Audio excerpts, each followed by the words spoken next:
Welcome to the Original Gangsters podcast live Wednesday night. I apologize, I'm a little bit late. I wanted to get it started at 8. Looks like we're 8:07, but we're live and taking questions for about an hour, 40 minutes to 60 minutes ish. And then keep on coming back, like, subscribe, share, spread the word about OG Pod. We're growing bigger every day. Got late start in this YouTube game, but I think we're making up for it and hitting our stride now. So we're also doing our thing on Patreon, where we have a different vibe there, where we're getting more analytical, more kind of deep dives into some nerdy stuff, courtroom, housekeeping, and kind of gavel to gavel coverage on whatever mob trials we got going on, like what's going on in Buffalo right now. You can get a lot of the insider knowledge on the Patreon right now. But the OG Pod's still kicking out material, hopefully the same level that we always do, increasing it day by day, and always come here for the latest breaking news when it comes to organized crime and the underworld in North America. So let's rock and roll.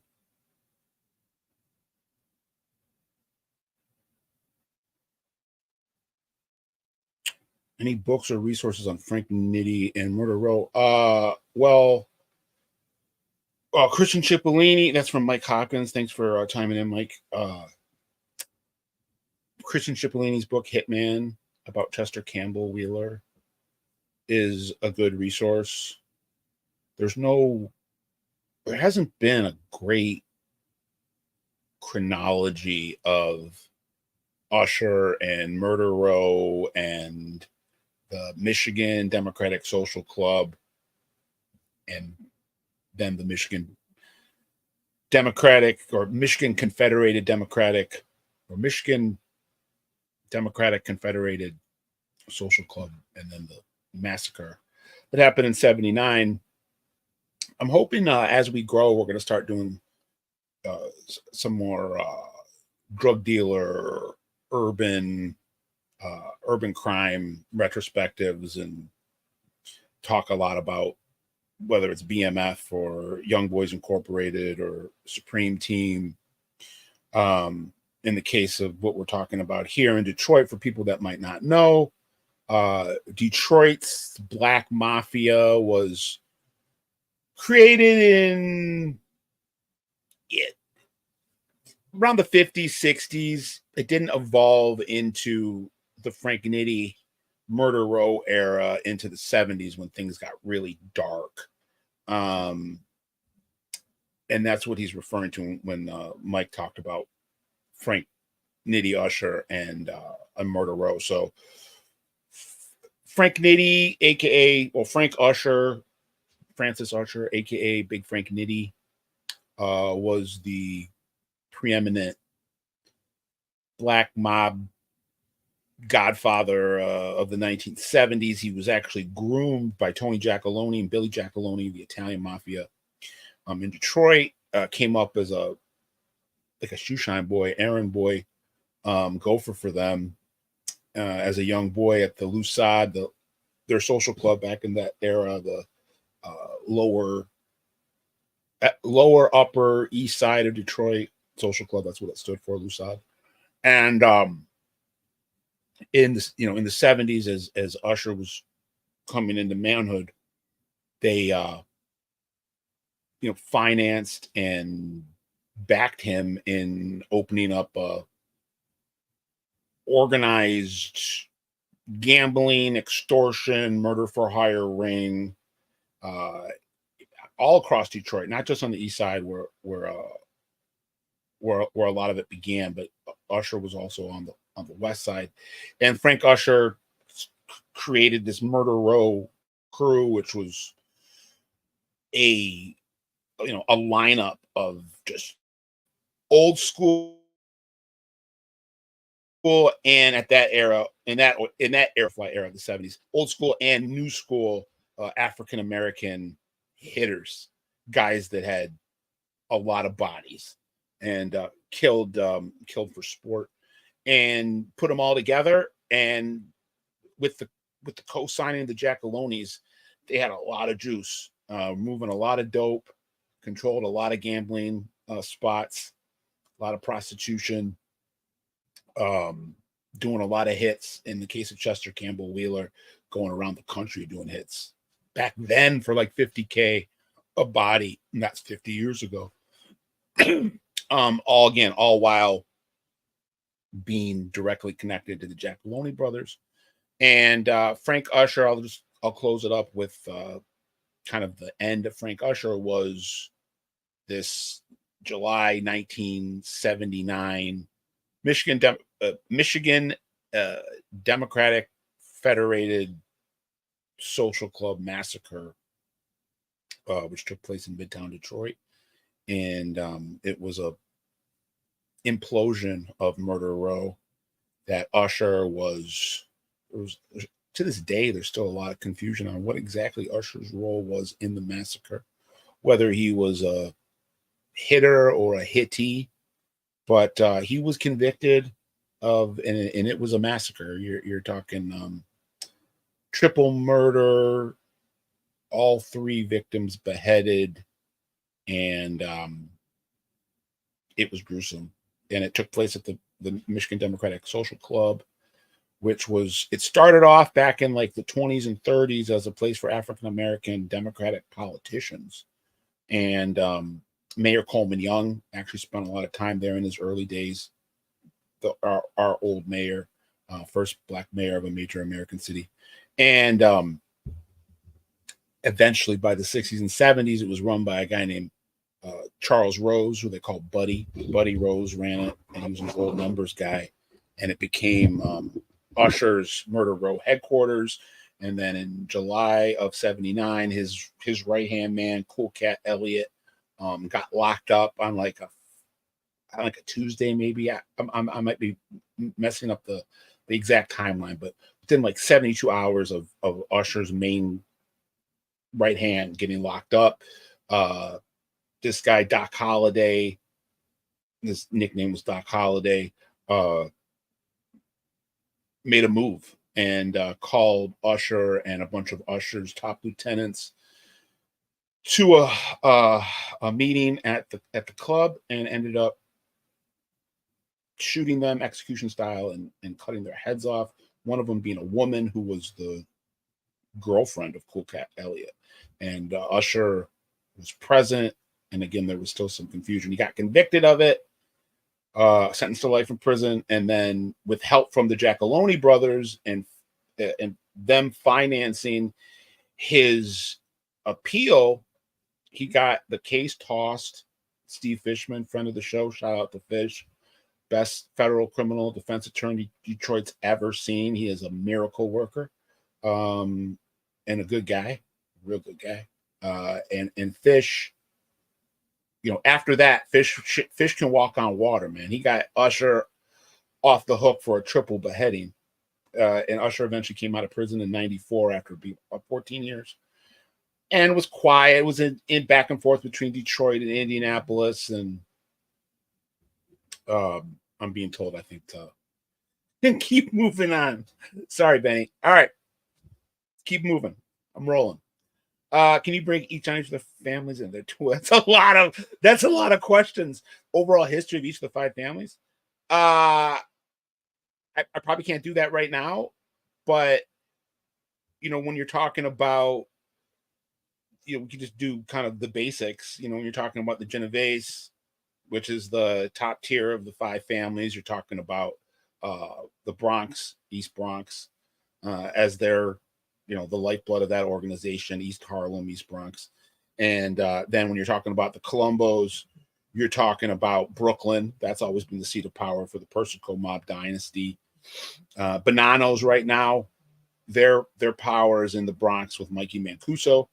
For a little bit, it was with the Brooklyn group in the 2010s, and they made a move on Mancuso, and Mancuso was able to fend them off and has now consolidated power in the Bronx. Lucchese's That's a Brooklyn crew. And when you're talking about the Gambinos, uh, Brooklyn, Queens. So that's kind of the, and everybody's got action in Jersey, and some of these families have action up in Connecticut and Western Massachusetts. But hey Scott from Lincoln Park, how do you feel about John VC? The only Merlino, the only guy Merlino won't call out as a rep because he's afraid. That comes from Eric D. I don't want to address Joey particularly on this, but I'll say that John VC is he's unhinged, and he was unhinged when he was a hitman for the Stanford Group in the 1990s, and that's why he was valuable for a quick second. And he's unhinged now in Witsec or wherever he is. He's fearless, as claims that he'll never give up the quest to avenge his brother's murder, who he attributes to the whole mob beef in that war in the 90s. And came back into Philly at some point in the last decade and vandalized the Ciancaglini's property and made threats to the Ciancaglinis. So he's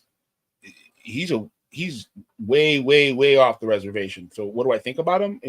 He's as real as they get in terms of a guy that would kill you as fast as he would eat a turkey sandwich. But he's not someone that I think is very stable. Xavier James, what are your thoughts on Chuck Nicoletti? Do you know about the James files? He has, yeah. Interview dropped from 03 files is in prison, says he took the fatal shot of JFK. So Xavier James is talking about excuse me, Chucky the typewriter Nicoletti, major hitman for the Chicago Mafia, who has been implicated in the JFK assassination through a guy named James Files. I think the Mafia killed JFK in a conspiracy with the CIA. I believe that strongly. So what the exact logistics of that was, like who actually fired the fatal shot or who was on, boots on the ground, I don't know. I suspect it was some combination of Chicago, Florida, New Orleans, possibly Detroit, New York.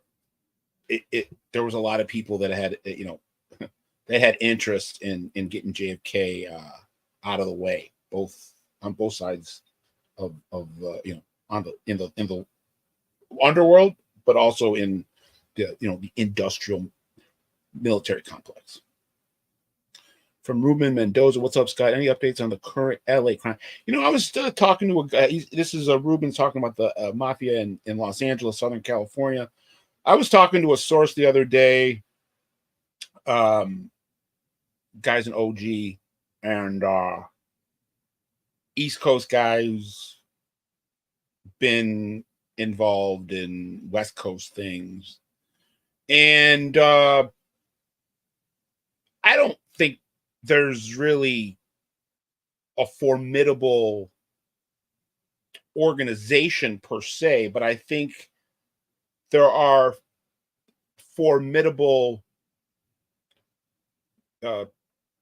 people in the terms of racketeers in the Los Angeles area that either have buttons or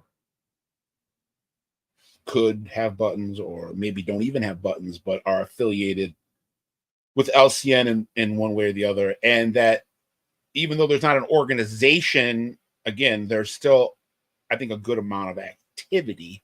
All the New York families have, representatives in Los Angeles.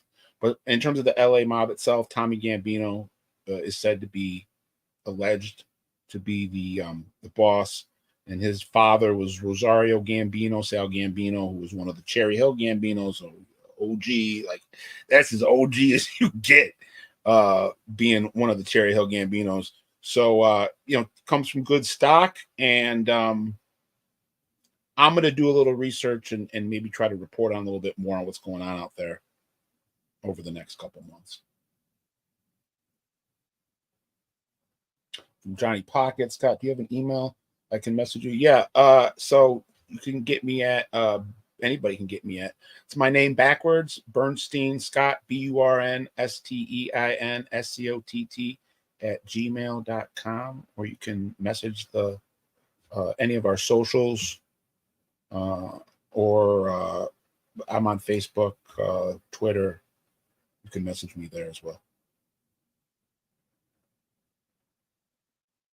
From Larry Lapper, you put a ton of time into Philly, but never the Philly. I've written quite a bit. I've written quite a bit about the Philly crew in Boston, Larry. I was the first one to report that crew was back and active again about 10 years ago, after it had gone dormant for about a decade. And I was the first one to report that Sean is the skipper for that group. And for a guy that's from the Boston area, doesn't report to the D'Annunzios. He reports to Georgie Borghese in Philadelphia. And I'm told that Georgie Borghese and his brother make frequent trips to Connecticut, to parts of Rhode Island, and taking care of business out there. They have a relationship in some capacity with Matty, good-looking Matty Guglielmetti. And there are, a number of racketeers, bookies, loan sharks, drug dealers, and so forth. Some white collar guys too that are under Sean allegedly, and Sean's somebody that people have a lot of respect for in Philadelphia. He's a guy that comes into Philadelphia a handful of times a year, and has been seated at tables during weddings of Philadelphia mafia figures when they put all the capos together at one table. According to the FBI, he sits at that capo table. Last thing I'll say, Sean used to date Charlize Theron back in the late 90s. He was working on the set of the Cider House Rules. So he's a ladies' man. It's from Chris Kaznick. Love everything you put out. Thank you. Your knowledge of LCN is unsurpassed. I appreciate it, Chris. I'm a little Rain Man like that. Liam, you mentioned court finds El Chapo cooperate with Lewis Cartman. Would that make a more dangerous environment for his son? Could that have been the reason to turn himself in? Yeah, I would say.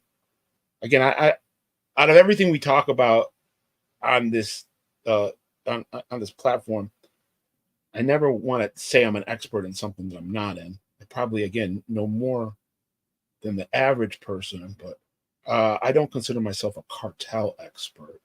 I always defer to the great OG pod, the friends of the show, guys like Grillo and Deborah, that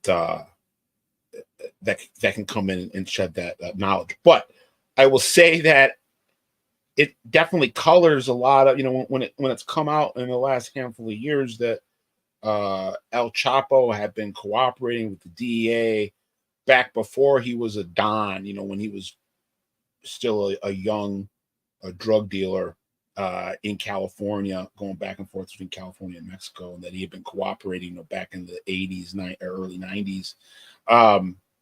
It sheds light on the possibility of, there's way more at play behind the scenes than we know, and that probably goes from his rise narco boss on the planet to El Chapitos, and there, or at least one of Los Chapitos' decision to flip and bring El Mayo with him without El Mayo's, not to bring him to flip, but to capture El Mayo without El Mayo knowing it. It's stuff that movies are made of, obviously. from James Grimaldi. Did Larry Rolla ever make enough money in a week to pay off Bobby Cabert? I don't know. Adam, this is a total aside, but I always find it interesting. I always want people know who follow me. I like the nicknames. If you had a nickname or have a nickname, I'm gonna let everyone know. Some people say I make up nicknames, but I've always wondered. Well, I found out that Bobby Cabert was called Bobby Cabert because of his ability as a baseball pitcher, and that he would strike a lot of people out. So it was K, like when in baseball, K is a strikeout. So I always found it interesting that the way they spelled it was Cabert instead of like K-Bert. So I always wonder why they call him Bobby K. I thought it was Cabert, and they know it's K-Bert because it's a great nickname, by the way. But I don't know about Larry Rolla. Wayne Klingman, what up, Wayne? What would be a good book to start researching the mob and the labor unions? The Stephen Brillhoffer book is outstanding. The Jackie Presser stuff is really good because Jackie was a wealth of information and loved to give up that information on the mob influence in the union. Cahill 4225 liking the Patreon content so far. Thank you. Keep up the excellent work. I appreciate it, Cahill. Like I said, we're trying to differentiate between the YouTube and the Patreon and give some people a real difference in what the content is. Brian Lee. Hey Ryan, what happened with your writing about whose house got robbed in Philly? So that will come out eventually. I don't want to get into the specifics about why it hasn't been reported yet. But I'll just say that, again, it was a major player, a guy that's been a major player for a long time and has a sterling reputation. And maybe it has nothing to do with anything.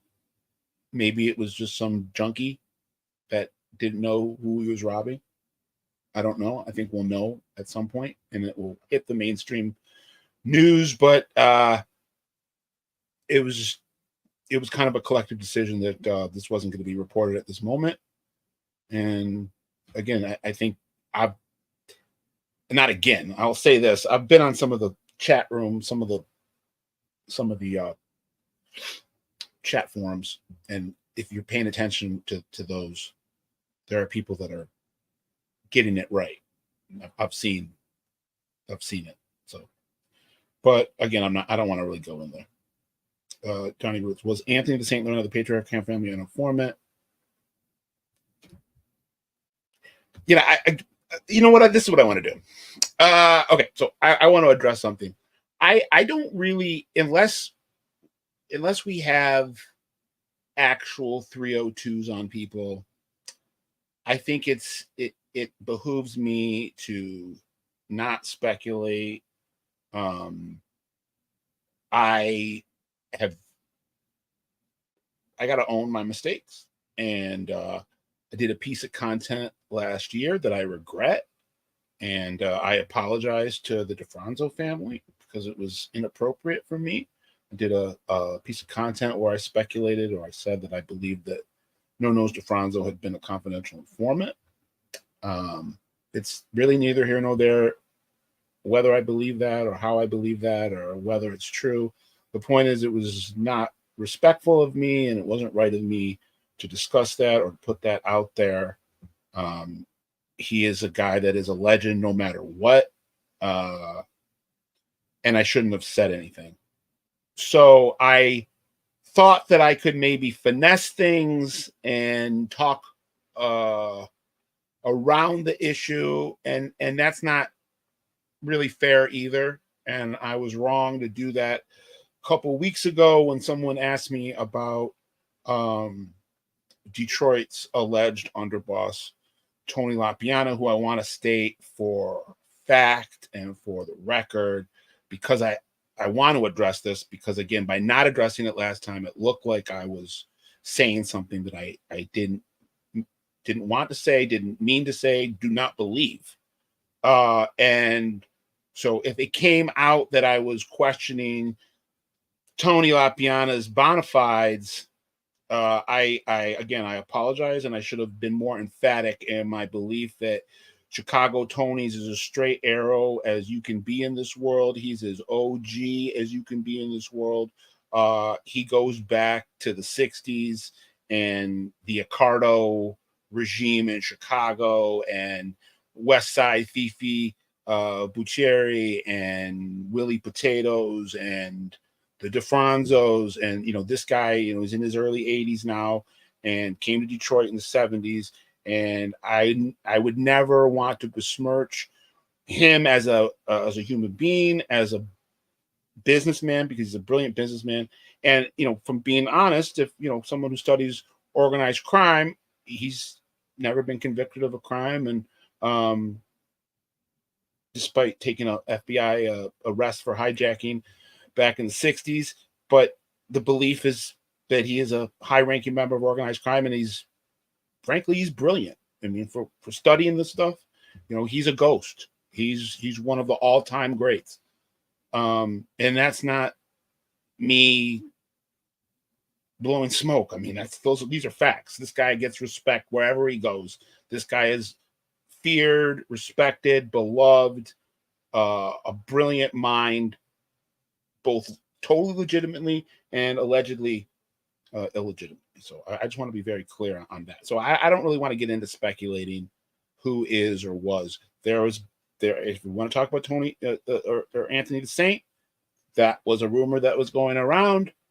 There were allegations being thrown back and forth between Saint Laurent and Bobby DeLuca, both calling each other cooperators. We know for a fact Bobby DeLuca was or is. It never came out that Saint Laurent was. So, and Anthony Saint Laurent, the Saint, is, again, when you're talking about OGs, you're talking about guys that lived it, died in the wool gangsters, as Jerry Capacci likes to say. The Saint is embedded in that Rhode Island, Providence, New England mythology. I mean, he's one of the legends. From Paul Trentacosta, Life and Crimes of Willie Moretti soon. I'd like to do that. Tell more people. This is from Paul. Thank you, Paul. Willie, for people that might not know, Willie Moretti was from New Jersey and was one of the inspirations for Don Corleone. Not so much, Joe Profaci was the archetype for the character, but in terms of the one famous scene, or not so much of a scene, but a dialogue or story, an anecdote about making somebody an offer they can't refuse. That was in the movie. It was a story that Michael tells Kay about Luca Brasi and his father getting Johnny Fontane out of his contract, his early contract with his big band, a big band leader, so he could go make a movie. In real life, that was Frank Sinatra, who couldn't get out of his contract with Tommy Dorsey. And Willie Moretti, who was literally Sinatra's godfather. Everyone talks about Sinatra's mob ties, and Sinatra was, for real. I talked to somebody doing a project. I'm blanking on the exact project. I talked to a lot of people in my consulting capacity, and they were asking me about, was Sinatra's mob connections, were they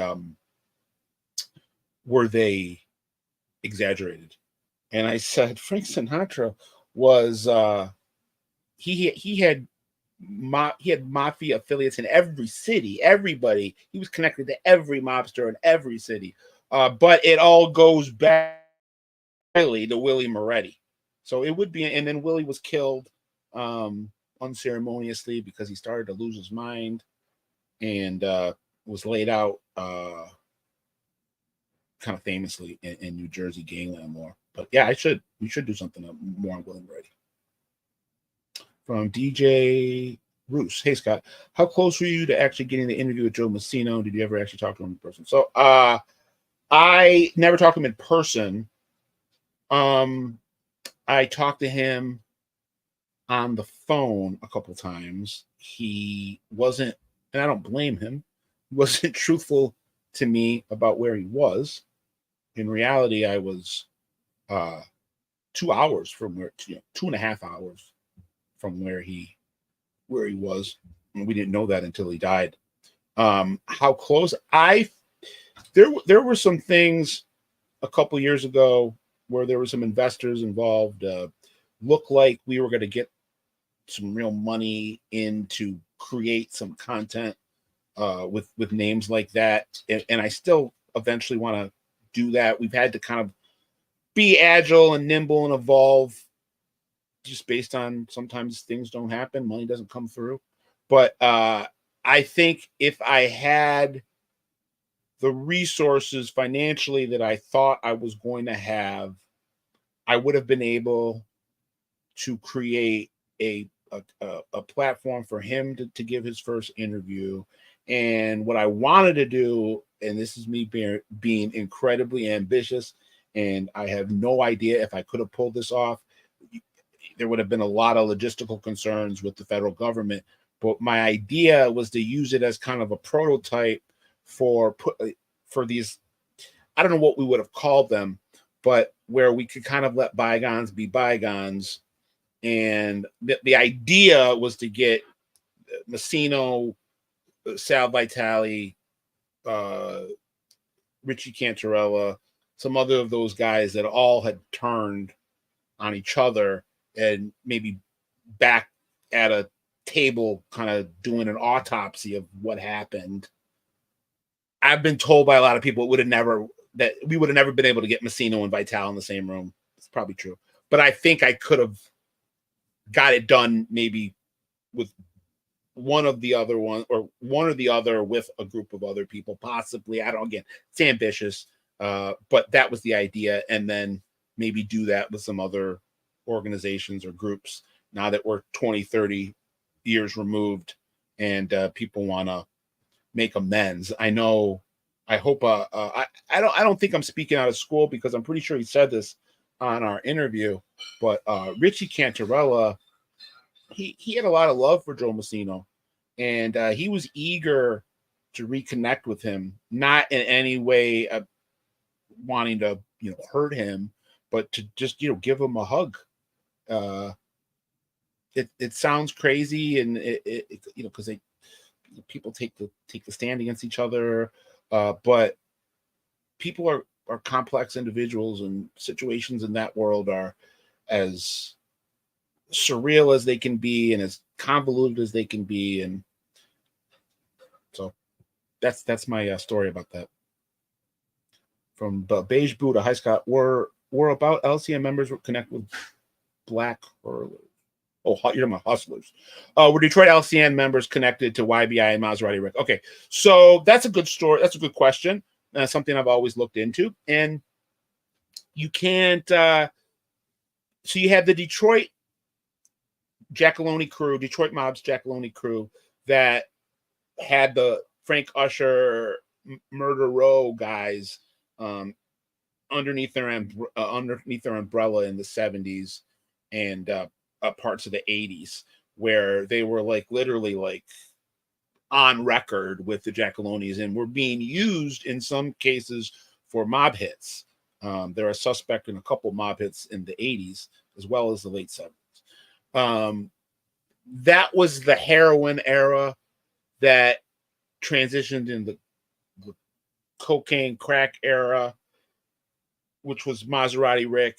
YBI was kind of the bridge between Usher and Maserati and Demetrius Holloway and the best friends. So yeah, I was very interested to see if I could find connections, and frankly, there aren't a lot. The Detroit mob, not to say that they were not involved in drugs in the 80s, they were, but it wasn't really heavy in the black neighborhoods in Detroit. It moved out to the suburbs. It stayed in the clubs in Detroit, but not so much on the streets. So there were some connections between YBI and the Jackalonis in terms of supply stuff in the early 80s. But YBI was still kind of a heroin group that became a crack group, but was mainly a heroin group. But by the time it was just an all-out crack war with Demetrius and Maserati, the best friends, the Brown brothers, who were the best friends, Detroit LCN had no role in any of that. And if you were them, why would you? I mean, that was so high profile for people that aren't from Detroit.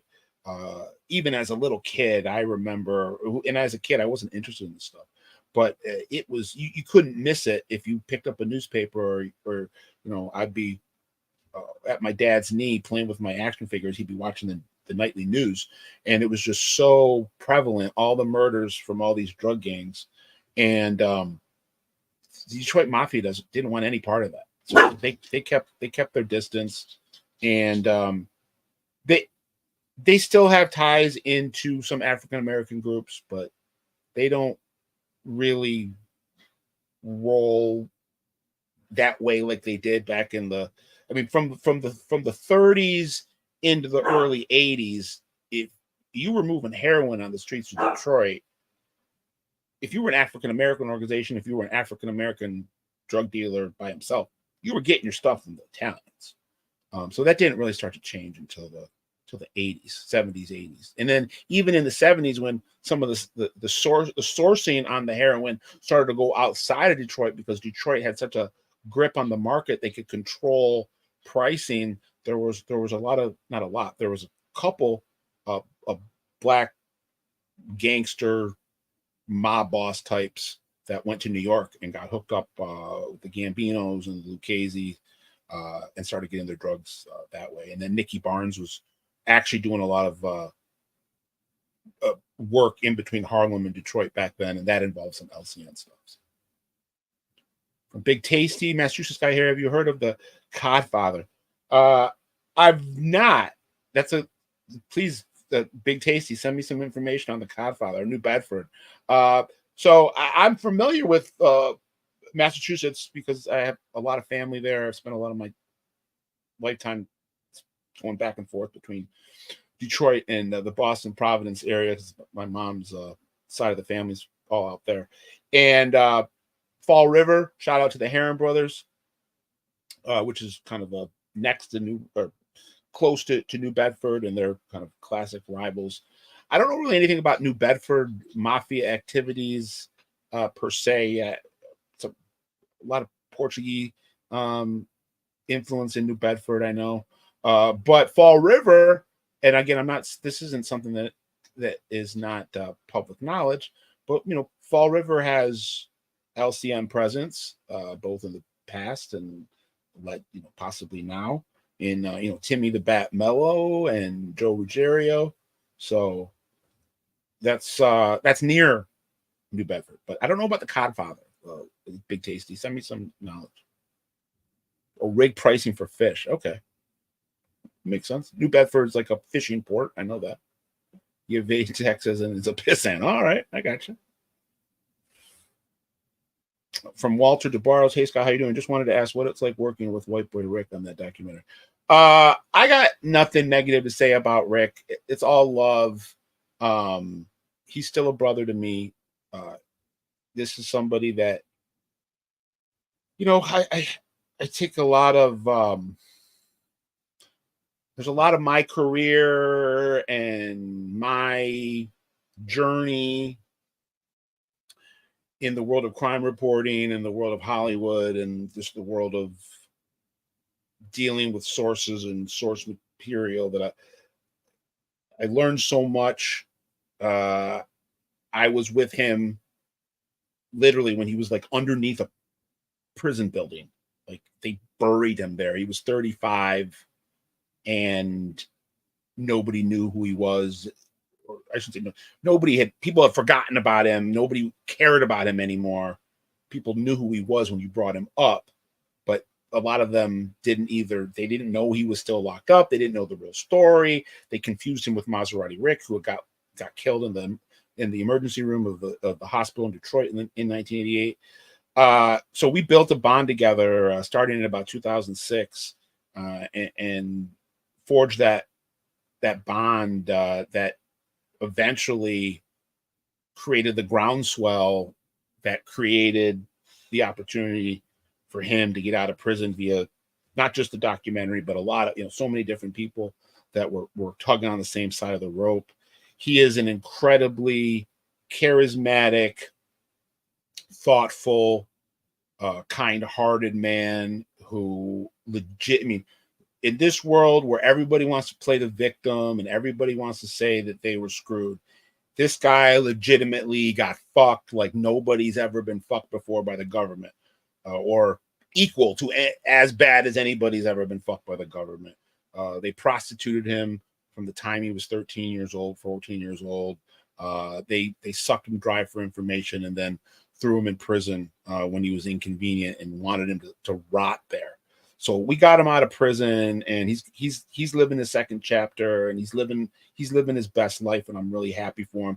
The documentary was a labor of love, and I'm very proud of it. It's on Netflix. Check it out for anybody that hasn't seen it. It's been on Netflix since 2021, and it's something that it's one of the crown jewels of my career. I did not have full transparency. I did not have a good experience working on the Hollywood film with Matthew McConaughey. Nothing against Mr. McConaughey. He was fine and he was great. But the behind the scenes stuff there just was really nasty. And in some ways I'm grateful for it because it was so twisted. And one day I'm going to tell that story, maybe soon, of all the things that were going on behind the scenes there. But it opened my eyes to the business of Hollywood, and the mob is. I think George Anastasia said this. I think George said this. I know he said part of it, but he said somewhere, you got to work in this one situation, you got to worry about the double cross, but in this case, you got to worry about the triple cross. Well, I like in Hollywood, at least in my 10 years of dealing with the business world there, double cross, triple cross, fuck those. I mean, these are like quintuple crosses on top of quintuple crosses. It's so slimy. But the final product of that documentary was outstanding. Very proud of it. I'm very proud of Rick's role in it. I think he does a great job of advocating for himself. That was one of the big things I take credit for. I thought when I met him, it was great to have other people like me talk about him, go on television and go on the radio, advocate for him. But he's his best advocate. He's really well spoken and very articulate and likable. Steve F. We have no Westies or affiliated people appearing on YouTube. Someone needs put together worthy of the TJ English books. This is what got me into the genre 30 years ago. Stevie F. Okay, I don't want to make promises that I can't keep, but I want to say there have been some conversations with some legendary Westies that are still around to tell their story. And hopefully one day soon, we will have one or several of these individuals, and I'll just say they don't get any bigger. So, we will see. We will see. This is from Atrello Riccabini. We'll go by another maybe 5-10 minutes, and then we'll shut it down. Are you still in contact with Phil Leonetti? What happened to him and Sammy teaming up on YouTube? I'm not sure in terms of him and Sammy's business deals.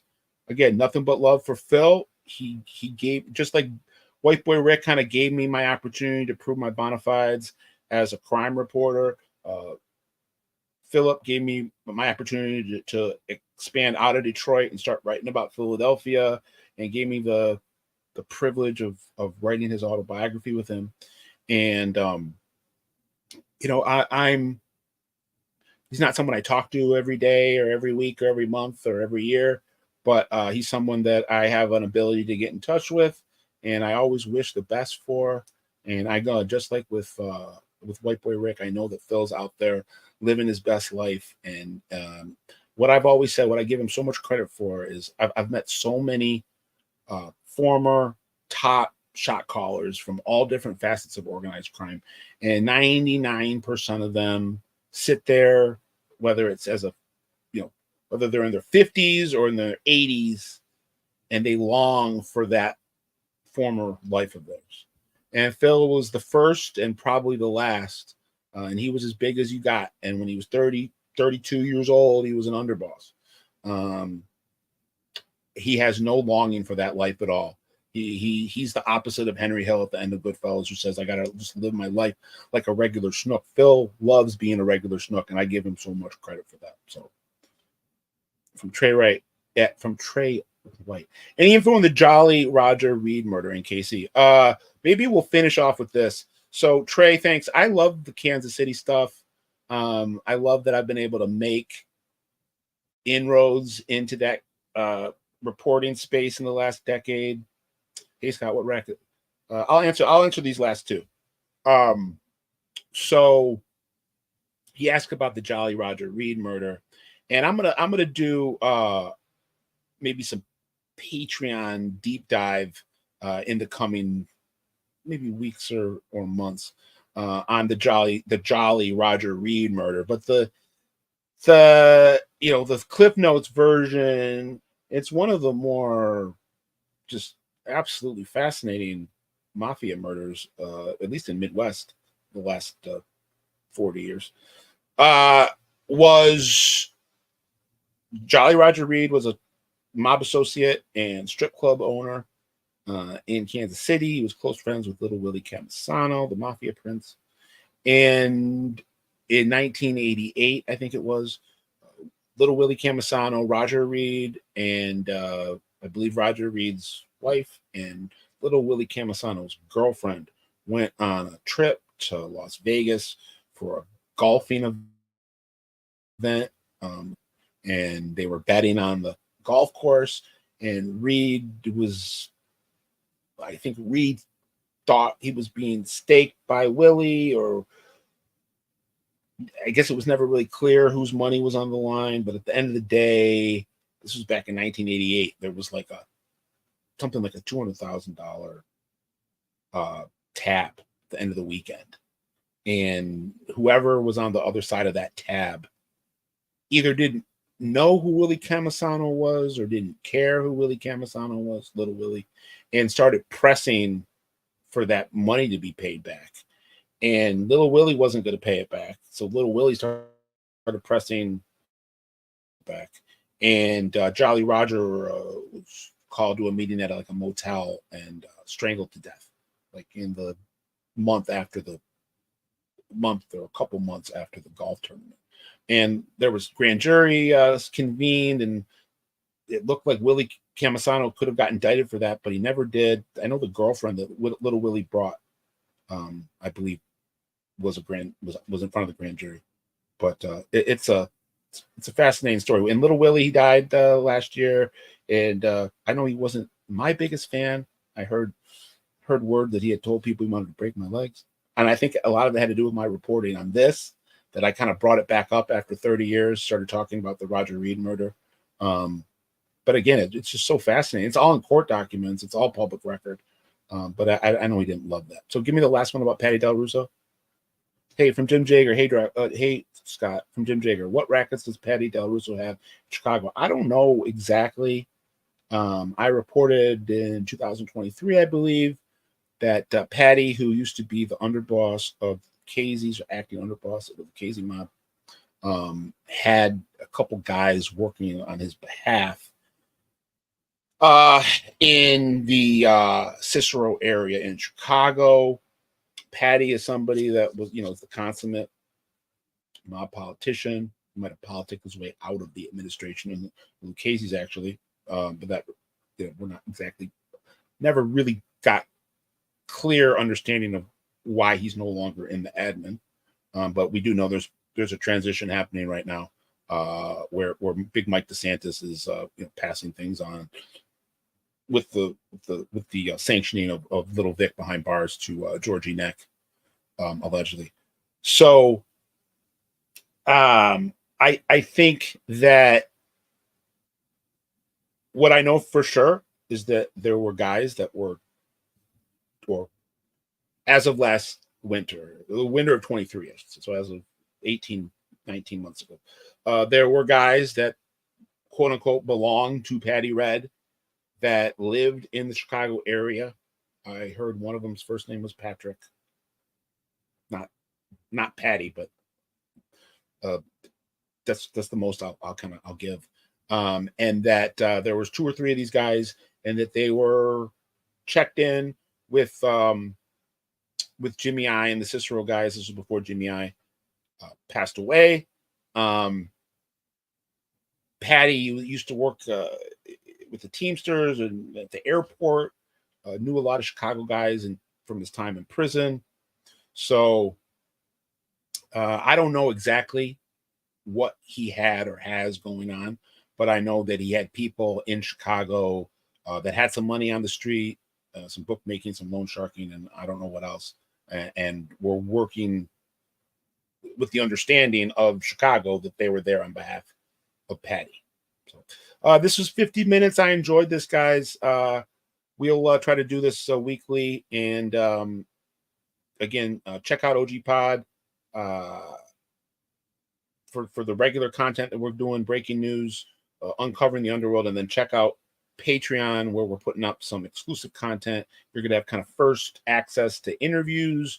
You're going to have, exclusive kind of director's cut of interviews, as well as more analytical stuff, breaking down court cases, and little pieces of kind of intel that are beyond just news that we're going to keep on reporting on OG Pod and on our companion web magazine Gangster Report. Please like, share, subscribe, spread the word. We're going to keep growing and just keep our head down, keep doing what we do, control what we can control. And I appreciate all of you guys out there. Thanks for Benny behind the glass, who keeps me honest and keeps me up and moving on the tech side of things, producing me and making sure that I look and sound good and as best as I can, at least, and that we're moving in the right direction from a behind the scenes perspective. So everybody have a great Labor Day, and I'll see you guys next week. Or actually next week, Benny's gonna be on vacation. So see you guys in 2 weeks. Scott Burnstein, OG Pod, I'm out.